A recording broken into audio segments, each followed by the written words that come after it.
মা বলছে যে আমি তো এখন নামাজ পড়ছি, তুই যে কিনে আন।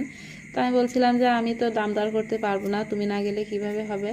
তো মা বলছিল যে তোর জাহানারা আপাকে ডেকে নিয়ে যা। জাহানারা আপা হচ্ছে আমাদের পিছনের বাড়ির প্রতিবেশী আপা। তো ওই আপা যে দাম দর করে দিল। তো এই যে দেখুন কাঁঠালটা এখন আমি ভেঙে দেখবো কেমন আছে ভিতরে।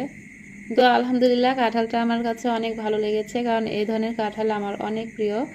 কাঁঠাল যদি এরকম শক্ত হয় তাহলে আমি একটু খেতে পারি, আর হচ্ছে কাঁঠাল যদি নরম হয় তাহলে ওই কাঁঠালগুলো আমার একটু ভালো লাগে না, 2-3টা খাওয়ার পরে আর আমার খাওয়ার চাহিদা থাকে না। তো এখন আমি কাঁঠাল একটা একটা করে তুলে নিব অর্ধেকটা। এই ছোট্ট কাঁঠালটা কিন্তু শুধু আমি আর মা খাইনি, যে আপা ছিল আমাদের সঙ্গে সে আপারাও খেয়েছে, তারপরে আমার সাথে যে পিচ্চিগুলো থাকে সবসময় ওরা সবাইকে দিয়ে আমি কাঁঠালটা খাইয়েছি।